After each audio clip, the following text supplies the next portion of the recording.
अभी मैं आप लोगों के समक्ष महाकवि कालिदास के काव्य मेघदूत के प्रथम 14 श्लोकों की व्याख्या करने जा रहा हूँ।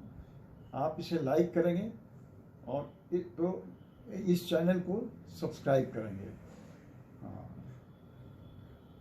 प्रथम श्लोक में पहला श्लोक है, कश्चित् कांता विरह गुरुणा स्वाधिकारात् प्रमत्तः शापेनास्तंगमित महिमा वर्षभोग्येन भर्तु यक्षश्चक्रे जनकतनया स्नान पुण्योदकेषु स्निग्धच्छाया तरशुवस्तिं रामगिर्याश्रमेषु।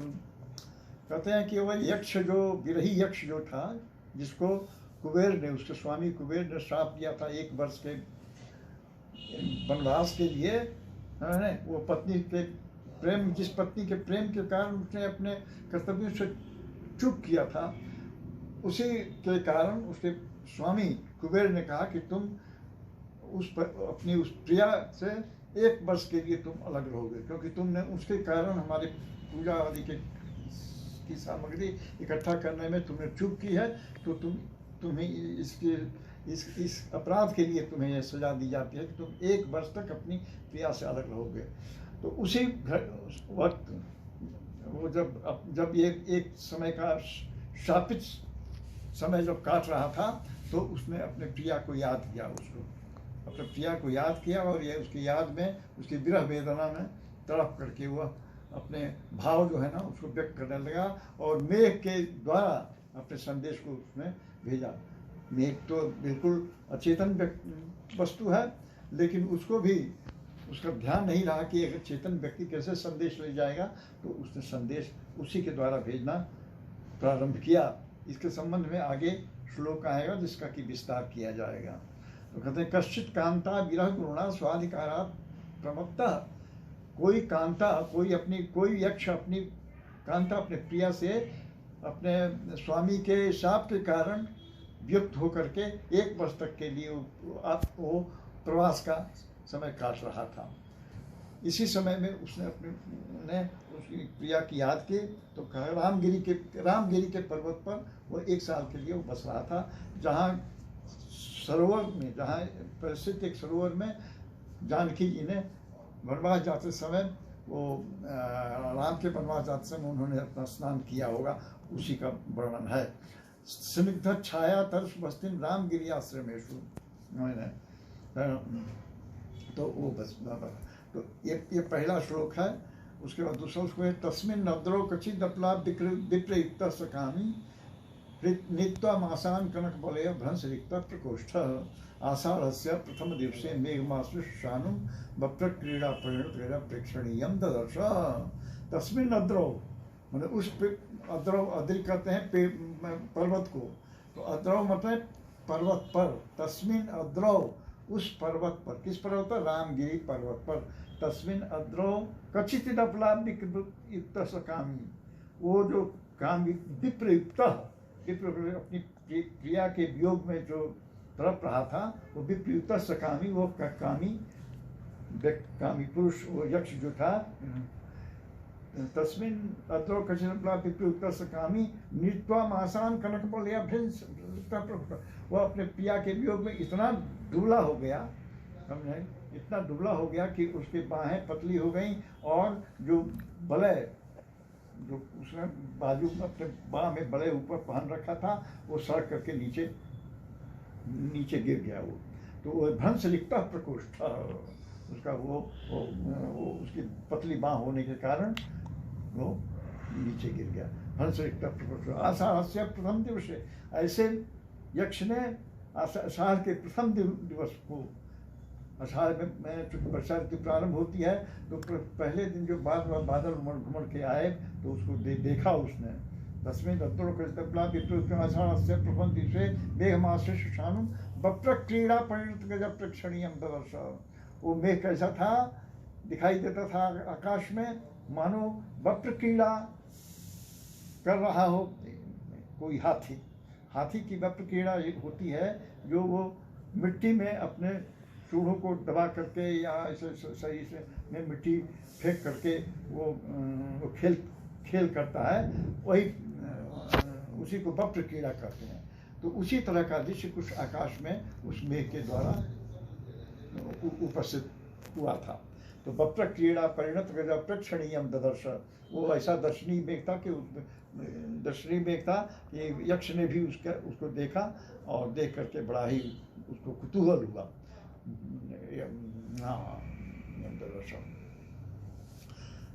तस्य स्थित्वा कथम पुरः कौतुकाधान हेतु रंतर्बाष्पश्चिन्मंसुराज राजस्य दद्यो मेघालोके भवत् सूक्ष्मोप्यन्यथा वृत्ति चेत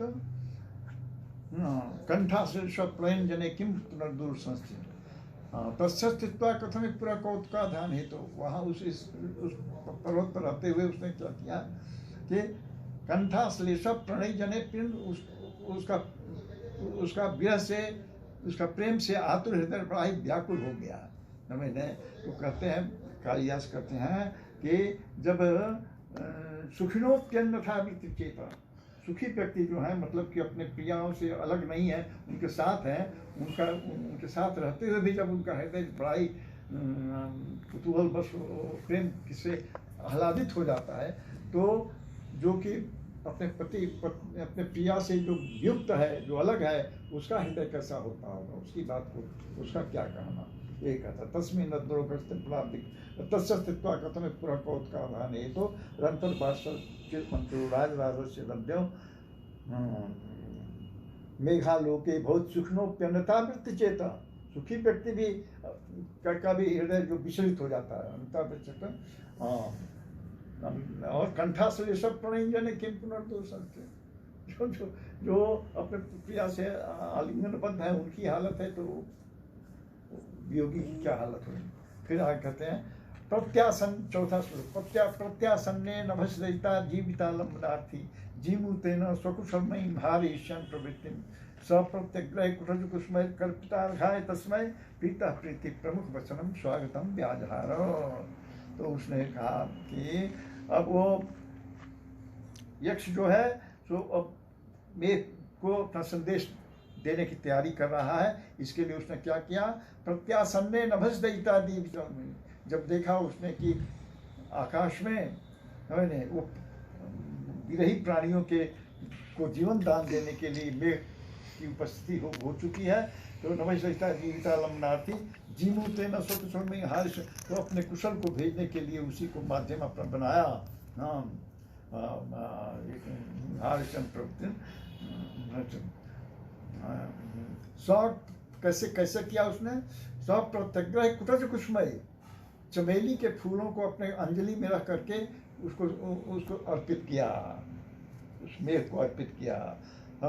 स्व प्रत्यग्रह कुटज कुसुमय कल्पितार्घाय तस्मय प्रीतः प्रीति प्रमुख वचनम स्वागतम, और ये चमेली के फूलों का की अंजलि उसको अर्पित करते हुए उसने प्रीति पूर्वक, प्रेम पूर्वक अपनी वाणी उससे का सुनाई। तो 5वें श्लोक में कालिदास कहते हैं, एक बड़ी नई बात को सुनाते हैं आपको। धूम ज्योति सलिल मरुताम सन्निपातः को मेघ संदेशार्थः कुपटकर्णे प्राणिभिः प्रापणीया इत्योत्सुक्यात् अपरिगणयन् गुहेकस्तम याचे कामार्ता ही प्रकृति कृपणस् चेतना चेतनेषु। कहते हैं कि धूम ज्योति, धूम माने धुआं, ज्योति माने प्रकाश, सलिल माने जल, और मरुत माने हवा। इन ये चार चीजों का संघात जो है ना, वही मेघ है। मेघ इन चार चीजों पे से है, धुआं है ना, ज्योति प्रकाश, जल और वायु, इन्हीं चारों से मेघदूत का निर्माण होता है। अब कालिदास के इस ज्ञान के आप लोग इसका अवलोकन कीजिए और समझिए कितना उनका पक्का ज्ञान रहा होगा। तो वो कि कैसे मेघ का निर्माण कैसे होता है, ये बात उन्होंने कितनी अच्छी तरह से बताई है कि धूम ज्योति सलिमर्ताम सन्निपाता कुमेघ संदेशार्था कुपटकर्णे प्राणिभिः प्रापणीया। तो वो तो निर्जीव वस्तु है, धूम ज्योति सलिमर्ताम, ये निर्जीव वस्तु है। ये प्राणियों के द्वारा जो ले जाया जाने वाला संदेश है, ये कैसे निर्जीव पदार्थ ले जाएंगे, अचेतन पदार्थ ये कैसे ले जा सकते हैं। तो वो कालिदास कहते हैं कि नहीं, इसको इस बात को उस प्रेम की उत्सुकता, बस प्रेम की उत्सुकता इतनी बढ़ गई थी उस यक्ष के मन में कि ये बात भूल ही गया वो। तो क्या अपरिकरणयम, तो ये अपरिकरणयम मैंने मन में इसका विचार ही नहीं किया उसने, अपरिकरण गुह्य का स्तंभ यहाँ से, और तब उसने उस गुह्यक, गुह्यक कहते हैं यक्ष को, गुह्यक माने यक्ष, तो उस गुह्यक ने उस मेघ से एक प्रार्थना की, गुह्यक का स्तंभ, क्योंकि कामार्था ही प्रकृति के प्रण चेतना, जो कामार्थ पुरुष हैं, जो प्रेम में पत्नी के वियोग में, अपने प्रेमी के वियोग में जो पड़े हुए हैं दर्द से, तो वो चेतना चेतनेशु, और चेतन और चेतन में वो भेद नहीं कर पाते हैं, है ना, स्वभाव से कृपण होते हैं, मतलब हाँ, वो कहते हैं कि चेतना चेतनेशु, चेतन और अचेतन में वो भेद नहीं कर पाते हैं, और ऐसे वो कामार्थ पुरुष जो है ना इस तरह के हो जाते हैं। तो ये आपको पांचवा श्लोक हुआ, छठा श्लोक में। तब उन्होंने उसने क्या प्रार्थना की, अब प्रार्थना यहाँ से शुरू होती है। जातम वंशे भुवन बीते पुष्करावर्त खानाम जानामि त्वां प्रकृति पुरुषम काम रूपम बंधोना तेनार्थित्वं त्वयि विधिदशा दूर बंधुर्गतोहम यांचा मोघा परम अधिगुणे नाद में लब्ध कामा। हे मेघ, मैं जानता हूँ कि तुम पुष्पक और आवर्तक वंश में उत्पन्न हुए हो। ये दोनों, कालिदास ने बताया कि ये दो मेघ के वंश हैं, ये दो वंश, पुष्पक और आवर्तक। हाँ, ये वंश तो कालिदास ही बतला सकते हैं, क्योंकि इसकी चर्चा कहीं और मिलती नहीं है। तो पुष्पक और आवर्तक वंश में उत्पन्न तुम हुए हो, पुष्पक और पुष्करावर्त का जाना में त्वं प्रकृति पुरुषम काम रूपम दरोना, मैं जानता हूँ कि तुम लोगों की इच्छाओं को पूर्ति करने में बड़े ही समर्थ हो। तेनार्थित्वम, इसीलिए मैं अपने अर्थ के, अपने इच्छाओं की पूर्ति के लिए मैं तुम्हारे समक्ष उपस्थित हुआ। तेनार्थित्वम त्वयि विधिवशात् दूर बंधुर्गतोहम, विधि के संयोग से मैं तुम्हारे समक्ष आ चुका हूँ, जो अपने बंधु से प्रिय अलग हुआ। दूर बंधुर्गतोहम, अब जिसका बंधु, जिसका प्रिय व्यक्ति उससे बिछड़ करके दूर हो गया है, दूर बंधुर्गतोहम यांचा मोघा परम अधिगुणे नाद मेरा कामा। तुमसे मैं इसलिए प्रार्थना करता हूँ कि तुम बड़ी श्रेष्ठ हो, बहुत ही, जिससे हमें कुछ काम लेना होता है तो उसको, उसकी श्रेष्ठता, उसकी उस उत्कृष्टता का हम लोग वर्णन करते हैं, उसकी व्याख्या करते हैं, बतलाते हैं कि तुम महान आदमी। तो ही कहा उन्होंने कि तेनार्थित्वं त्वयि विधिवशात् दूर बंधुर्गतोहम यांचा मोघा परम अधिगुण है। अधिगुण माने गुणवान व्यक्ति में, अगर गुणवान व्यक्ति में जो अगर उससे कुछ मांग की जाए और मोघ हो जाए, मोघ मतलब कि असफल हो जाए, असफल, मोघ माने, अमोघ मन होता है सफल, और अमोघ माने उसका उल्टा हुआ, जो कि विफल हो जाए। तो ऐसे अगर मांग अगर विफल भी हो जाए तो ये अच्छा है क्योंकि श्रेष्ठ व्यक्ति से मांगी गई बात होती है, श्रेष्ठ व्यक्ति से। लेकिन अगर इसके विपरीत अगर कोई निम्न नीच कोटि या निम्न प्रकृति का व्यक्ति है, उससे अगर मांग की जाए और मांग वो पूरी भी हो जाए तो वो अच्छा नहीं है, क्योंकि वो तो निकृष्ट व्यक्ति से प्राप्त की हुई वस्तु जो है वो वस्तु भी निकृष्ट ही होगी वो, इसलिए उसको कहा कि वो अच्छा नहीं है मान्य। तो कथयांचा मोघा परमधुरी नाद में लपकामा संतप्तानां तुम शरणं तत्प्रयोद प्रियाया गंतव्याते बसति जलका नाम एक चस्वरा बाह्योद्यान स्थिर हर्ष्य चंदिका बहुत हरना। कहते हैं संतप्तानां तुम शरणं तत्प्रयोद प्रियाया संदेशम में हर धनपति क्रोध विश्लेषित गंतव्याते बसति जलका नाम एक चस्वरा बाह्योद्यान स्थिर हर्ष्य चंदिका। हमें कहते हैं संतप्तानां तुम शरणं, तुम संतप्त व्यक्तियों के, दुखी व्यक्तियों के तुम शरण हो, वे तुम्हारी ही शरण में जाकर के सुख पाते हैं। संतप्तानां तुम शरणं तत्प्रयोद प्रियाया संदेशम में हर धनपति क्रोध विश्लेषित, इसलिए तुम मेरे संदेश को हर मैंने ले जाओ, हर धनपति क्रोध विश्लेषित। किसके संदेश को? धनपति क्रोध विश्लेषित। धनपति कहते हैं कुबेर को, तो कुबेर के क्रोध विश्लेषित, कुबेर के क्रोध के कारण जो अपने प्रिया से जो विश्लेषित हो गया, अलग हो गया है, अलग हो गया है, उसका संदेश तुम ले जा करके उसके पिया के पास पहुंचा दो, ऐसा उसमें कहा गया है। तो फिर कहते हैं त्वामारूढ़ं पवन पदवीं उद्गृहीतालकांता प्रेक्षिष्यन्ते पथिक वनिता प्रत्यादाश्रवन्तः कहसन नड्डे विधुरां त्वय्युपेक्षित जायां न स्यादन्योपहमयोजनो योपराधे वृत्ते। तो त्वामारूढ़ं पवन पदवीं, तुमको पवन के पदवी पर, पवन के पद पर आरूढ़ ले करके। अरे भाई मेघ जो है वो जा रहा है, तो कैसे जा रहा है, उसका आसन क्या है, तो पवन उसका आसन है, बिना पवन के वो नहीं जा सकता है ना।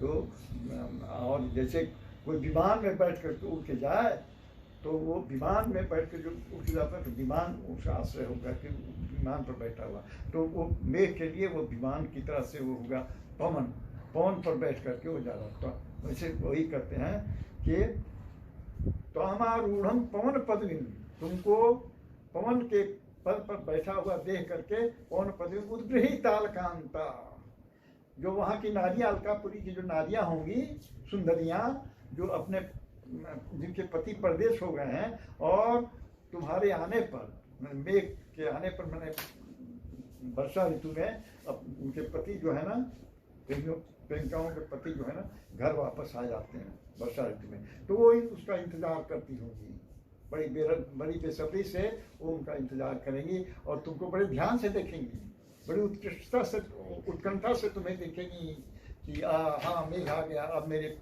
प्रियतम घर पर अब अपने प्रवास से वापस आएंगे। त्वामारूढ़ं पवन, तो कैसे देखें, सर ऊंचा करके देखेंगे, तुमको देखने के लिए उन्हें सर ऊंचा करना पड़ेगा, तो क्या होगा कि उनकी जो, उनके लंबे लंबे जो बाल हैं वो नीचे धरती की ओर, धरती में लौटने लगेंगे, तो इस डर से कि वो गंदे ना हो जाए धरती की धूल से, वो उसको उद्गृहीतालकांता, अलकों का जो अंतिम भाग है, जो उनके बाल के जो अंतिम छोर हैं, उसको हाथों से पकड़ के उठाए रखती हैं कि वो धरती में गिरे नहीं, वो धरती में गिर करके वो धूमिल न हो जाए।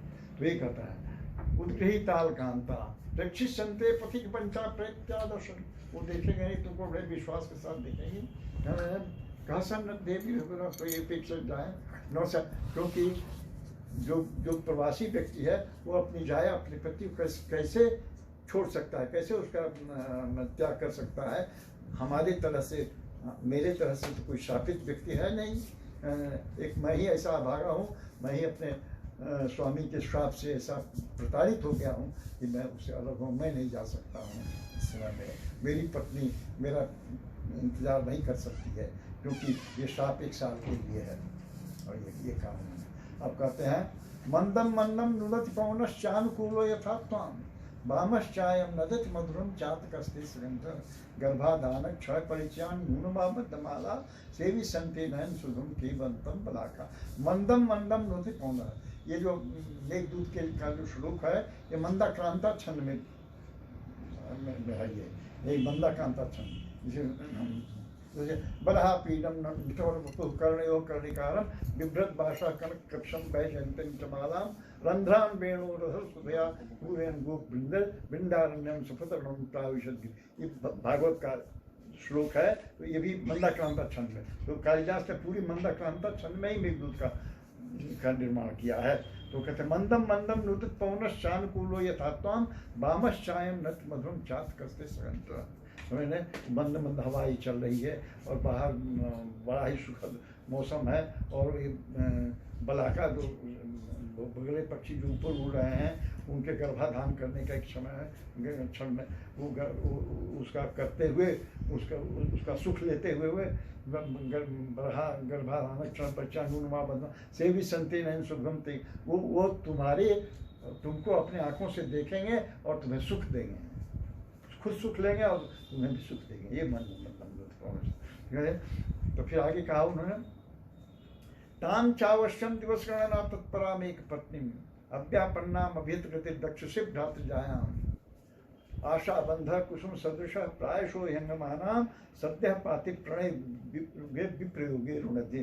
कहते हैं ताम चाव, तुम अपनी भ्रातृजायाम, भ्रातृजाया माने भ्रातृ माने भाई है, जाया माने पत्नी, भाई की पत्नी माने भौजाई।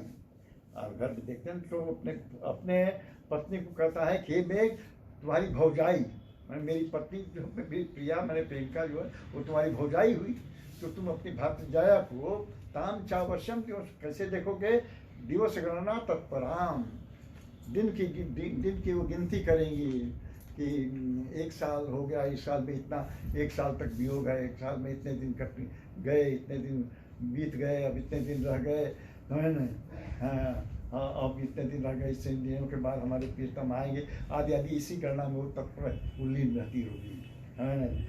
ताम चावश्यम दिवस गणना तत्पराम पत्नीम एक पत्नीम, एक पत्नी का मतलब है कि वही एक मेरी पत्नी है, कोई दूसरा नहीं है, कोई सौत तो उसकी नहीं है। ये प्रेम इसीलिए इसे बड़ा ही अनूठा प्रेम है। हाँ, इसे एक पत्नी ताम चावश्यम दिवस गणना तत्पराम एक पत्नी अव्यापन्ना अभ्यत दक्ष, अव्यापन्ना मैंने वेग को अव्यापन्ना कहा गया। अव्यापन्ना माने तुम अभ्यत गति, माने तुम सब जगह जा सकते हो। अभ्यत गति माने तुम्हारी गति को कोई रोक नहीं सकता है, जहाँ चाहो तुम चले जाओ। तो अव्यापन्ना दक्ष से भावते जाए, तुम उस अपनी भौजाई को, भाभी को अपना तुम वहाँ पर देखोगे। हाँ, दिवस का पर आशा बंधा कुसुम सदृश प्राय स्वयं, क्योंकि आशा के ही सहारे वो जीवित रही होगी। आशा का जो बंधन जो है ना, उसी के सहारे वो जीवित। आशा बंधन कुसुम सदृश प्राय स्वयं, कुसुम सदृश ने फूल के समान जो उनके हृदय कोमल होते हैं वो टूट न जाए, इसीलिए वो आशा के सहारे बंधे हुए रहते हैं। आशा बंधा कुसुम सदृश प्राय स्वयं, सद्य पाति प्रणय हृदय विप्रयोग, सद्य पाति तुरंत जो टूट जाते हैं, वैसी प्रियाएं से होती हैं, वैसे तुम्हारी भाभी भी होगी, तो उससे जा करके मेरा संदेश करना। अब ये श्लोक हुआ। और आगे है एक श्लोक है, वो अब क्रम से तो नहीं है, लेकिन हाँ, विश्राम प्रसन्न ब्रह्मनीति जातान सिंचन ज्ञानानाम नौजल हर में स्वस्या कुसुम सर्विस्वल्प गीतम नयेता दक्षिण पश्चिम पथिक बनता रागांतेषु, ऐसे करते हैं कि देखते हुए तुम जाना। और तब फिर करते हैं हे माम भोज प्रसव शैलम मानसस्यादान कुर्वन् कामं क्षणमुखपट प्रीति मैरावतस्य धुन्वन् कल्प ध्रुवशल्यान अंशुकालियो वाते नाना चेष्ट जल निर्विशिष्टम नगेन्द्रम।